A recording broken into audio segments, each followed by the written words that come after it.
Quand je débute ma carrière d'enseignante, de prof d'anglais en 99, je suis enthousiaste, motivée. Je veux être prof depuis l'âge de 10 ans.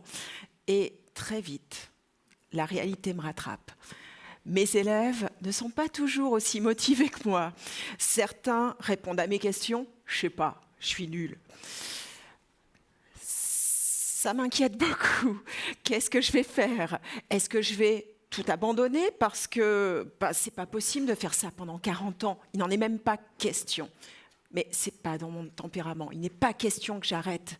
Donc je vais me battre pour mes élèves. Je vais les motiver. Je vais y réussir. Mais pour cela, il faut que je trouve des facteurs de motivation. Je me replonge dans les livres qui ne m'ont jamais abandonné. Ensuite, je me renseigne sur des tas de pédagogies, mais en particulier, l'une d'elles m'intéresse énormément, la pédagogie de projet.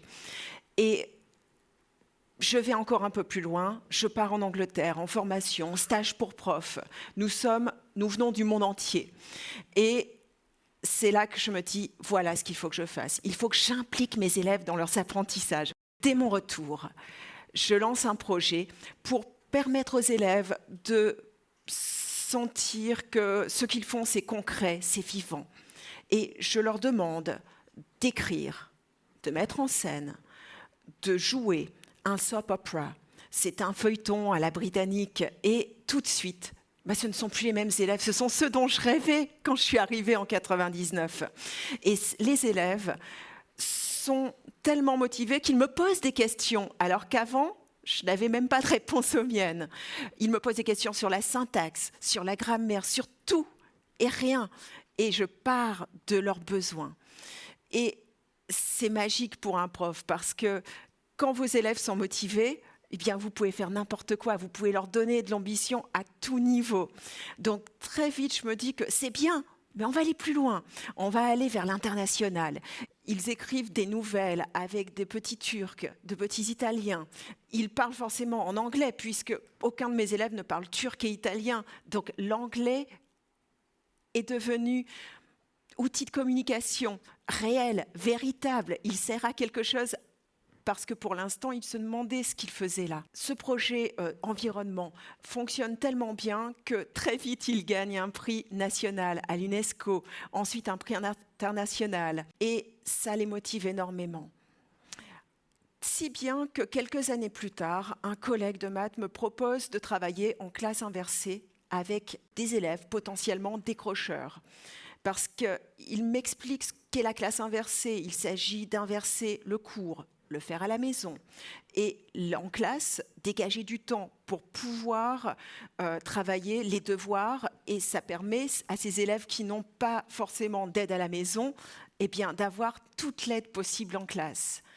Et je lui réponds, mais c'est ce que je fais depuis des années sans le savoir. Et il me dit, bah oui, c'est pour ça que je t'ai proposé ce projet, parce que je sais que c'est ce que tu fais avec tes élèves. Cette méthode qui avait été testée dans 16 établissements de 8 pays différents, eh bien, ça fonctionnait bien et ça permettait vraiment à nos élèves d'aller plus loin, d'être créatifs, de faire des débats, d'écrire des nouvelles. Et petit à petit, quand j'arrive en classe internationale, je me dis que ce serait dommage de priver mes futurs élèves de ce type de méthodologie qui fonctionne. Donc, je mets ça en place. Et très vite, mes élèves sont inquiets. Qu'ils se disent, mais qu'est-ce qu'elle va faire? Est-ce qu'elle va nous préparer au bac? Parce qu'en section internationale, le bac, c'est un coefficient 10. C'est la littérature américaine. Mais ils adhèrent assez rapidement parce qu'ils se rendent compte que grâce à ça, il y a un énorme gain de temps. Quand ils étudient le cours à la maison et qu'en classe, on fait des débats, qu'on écrit des nouvelles, qu'on écrit la suite d'un livre d'un auteur qui ensuite poste tout ça en ligne sur son blog, eh bien tout ça, ça les motive. Alors ça me pousse à aller un tout petit peu plus loin. Je me dis, et si ces auteurs arrivaient dans ma classe? Et s'ils partageaient leur envie d'écrire et leur envie de dire les choses avec mes élèves? Donc on analyse, enfin ils analysent, moi je ne fais rien, je propose. Ils analysent des extraits des œuvres de ces auteurs qui sont vivants, et qui ont accepté de travailler avec eux et font des Skype afin de pouvoir leur poser les questions directement, des questions auxquelles seuls les auteurs peuvent répondre. Grâce à ce type de méthode, je suis dans la classe, plus derrière mon bureau, je ne suis plus sur mon piédestal et les élèves me font confiance, ce qui fait qu'ils sont prêts à donner tout ce qu'ils peuvent pour la littérature et avant pour l'anglais. Et tout ça en étant heureux. Je constate que les élèves éprouvent du bonheur, un grand bonheur à travailler. Et c'est sûrement ça, l'une des clés de la réussite de nos élèves. Je vous remercie, vous êtes une excellente échappée.